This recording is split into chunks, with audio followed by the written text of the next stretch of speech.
senador Exalci. Agradeço inicialmente o convite em nome da ABRAD para tratar do tema do PLP 108. Na verdade, a ABRAD quer trazer alguns temas além das contribuições, além dos tributos municipais. A minha apresentação ela traz 6 ou 7 sugestões de alteração ao PLP. Eu vou iniciar pelo tema das contribuições municipais, mas a gente também trata de questões de descumprimento de obrigação acessória, de multa. Poderíamos ter trazido em outras audiências, mas para concentrar todos num dia só, decidimos trazer na audiência de hoje. O primeiro ponto de sugestão de aprimoramento que a gente traz é em relação à COSIP.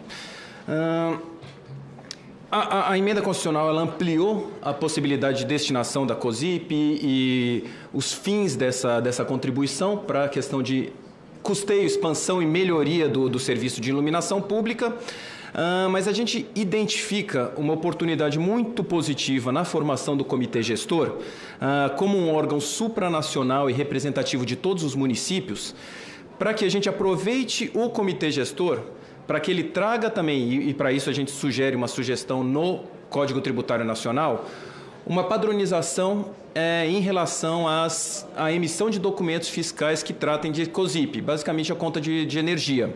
Então, tudo bem, a função do comitê gestor é tratar do IBS, mas IBS e CBS também são representados na conta de energia, que é um documento fiscal, é um documento tributário e que também traz a cobrança da COSIP. Então, hoje em dia, a gente tem um cenário em que a regulamentação do fornecimento de energia e da COSIP, ela vem em regulamentos e em disposições normativas de cada município. Então, a gente tem milhares de regras diferentes para esse tema e o ideal seria que o comitê gestor aproveitasse essa condição de órgão supranacional e emitisse uma orientação geral para os municípios para uma padronização na emissão desses documentos fiscais. E aproveitando aqui o tema da COSIP também, um outro pleito que a gente faz e é resgatando uma discussão que ocorreu no PLP 68, na Lei Complementar 214, em relação à formação da base de cálculo. Houve uma disposição que exclui da base de cálculo do IBS-CBS a COSIP. Então, nas contas de energia, no fornecimento de energia, a COSIP está fora dessa base de cálculo. Por quê? Porque a COSIP não está relacionada ao custo do fornecimento de energia. A COSIP é um tributo que toma carona nas contas de energia. Só que, além disso, a gente tem outras hipóteses, que é o caso, acho que o caso mais evidente são das taxas de limpeza ou tarifas de limpeza e manejo de resíduos sólidos urbanos cobrados pelos municípios dentro da conta de energia. Então, é um valor que não tem nenhuma relação com o fornecimento de energia, ele vem como carona, aproveitando o fato dos fornecedores de energia terem uma capilaridade muito grande, mas seria importante estabelecer claramente no 68 que esses tributos ou tarifas que sejam cobrados na fatura de energia, mas não tenham relação com o serviço de energia, não façam parte da base de cálculo desse tributo. Um outro ponto que é bastante relevante, e aqui eu acho que interessa a todo mundo, é em relação às sanções pelo descumprimento de obrigação acessória. A gente tem em 2026 um ano teste da reforma tributária, alíquota de 1% com aquela dispensa de recolhimento caso cumpram-se as obrigações acessórias. Até agora não tem nenhum documento oficial dizendo quais são essas obrigações acessórias. Todos os meus clientes me perguntam o que é obrigação acessória que dispensa tributo. Ninguém sabe. Mas tudo bem, a lei complementar ela dispensa o recolhimento dos tributos, mas o 108 ele não trata nada em relação às obrigações acessórias que vêm junto desses tributos. Então, nos termos como está hoje o PLP 108, se um contribuinte emite um documento fiscal em 2026 com algum erro em relação a essa nova sistemática, ele está sujeito a multa pelo descumprimento de obrigação acessória. Ainda que a gente não tenha clareza sobre quais são esses documentos, sobre layout de documento fiscal, sobre regulamentação infralegal em 2026. A gente tem uma situação hoje que o comitê gestor não foi formado por questão de conflito na formação dos representantes do município. Greve de auditores fiscais tem atrapalhado o trabalho de implementação da reforma. Existe a notícia de um possível teste dos novos documentos fiscais em junho, julho, mas é um prazo muito pequeno para que os contribuintes já se adequem em 2026. Então, o que a gente pede é, em 2027, não tenha aplicação dos artigos 51 a 60 do PLP 68, que trata de sanções por descumprimento de obrigação acessória. Que a gente suspenda também as sanções por descumprimento de obrigação acessória nesse ano teste e que passem a valer apenas a partir de 2027. E aqui até um ponto que eu trago, senador. Na audiência de terça-feira, pleitearam que fosse reduzido o prazo dos estados para avaliação dos pleitos de devolução de créditos de ICMS, que hoje está previsto como 12 meses, o que se pede é 90 dias. E a posição do representante do Concefaz foi, não, é muito difícil, o prazo é muito curto. E aqui a gente está falando um prazo que é 2033, é daqui a 8 anos, e os estados falam, não consigo porque o prazo é muito curto. Agora, para o contribuinte implementar daqui a 6 meses, não seria curto? Então, o que a gente reitera é que não sejam aplicadas essas sanções a partir do ano de 2026 e só a partir de 2027, quando passa o período de teste. Paralelamente a isso, a gente tem a questão da responsabilidade pelo descumprimento de obrigações acessórias.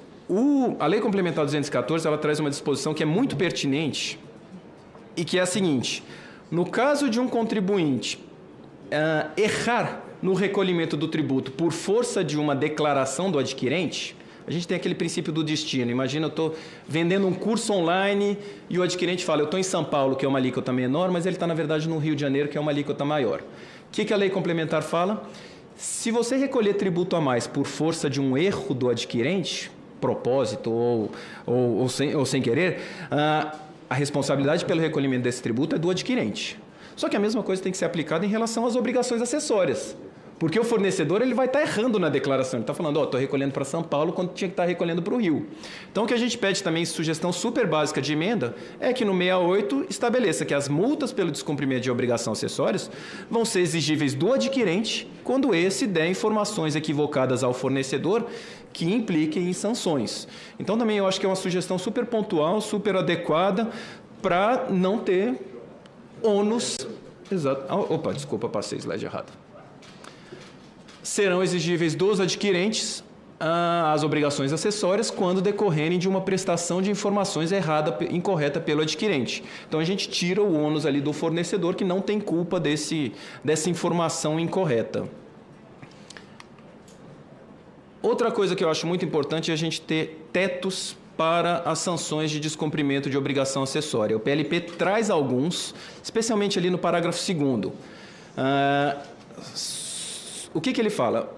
Quando se tratar de operações em que não haja tributo, serão de 10% as multas pelo descumprimento de obrigação acessórias do valor da operação. O que a gente sugere é acrescentar esse limitadas a 10%. Porque, assim, existe muita diferença entre uma multa de um contribuinte que é reiterado, que comete várias vezes, e que ele comete propositadamente o erro ou por motivos alheios à sua vontade. Então, o que a gente sugere é uma mudança no parágrafo 2º só para incluir esses limitados. Ou seja, que haja um padrão de variação em relação às multas de 10%, que não seja 10% todas as multas.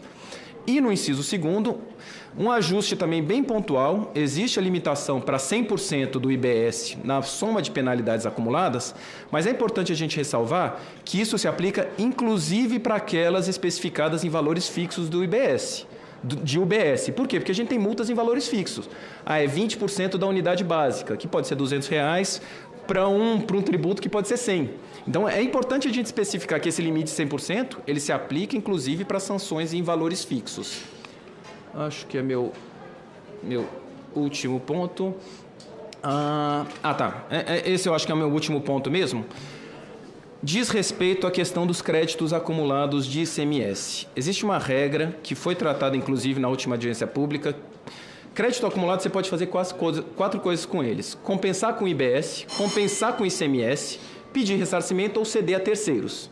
Os 3 primeiros, eles têm um prazo de 240 meses, ou seja, em 20 anos.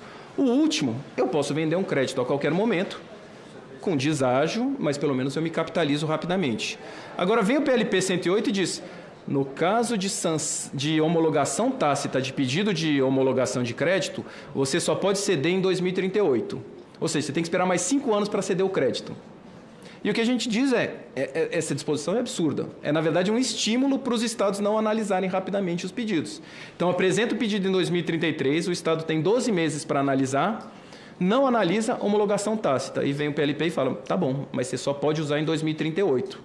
Basicamente, você está falando para o Estado, não precisa ter pressa na análise dos pedidos de homologação, porque você só pode ceder em 5 anos. Então, a gente está pedindo para retirar esse dispositivo. E o último ponto em relação ao 157.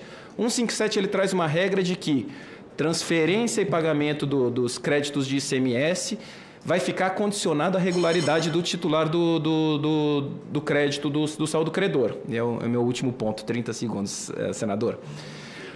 É perfeita essa regra. Se eu realmente tenho uma dívida, eu não posso ficar recebendo o meu crédito. Agora, se eu tenho um crédito de 1 milhão e a minha dívida é de 10 mil, não faz sentido segurar todo o meu crédito de 1 milhão.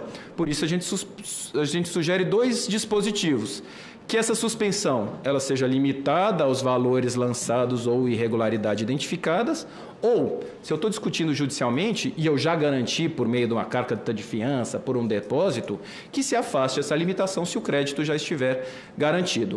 Então, são essas as sugestões que a Abrad trouxe. Fugi um pouco do tema dos tributos municipais, mas eu acho que são todas pertinentes para a melhoria do 108. Obrigado. Muito bom, agradeço.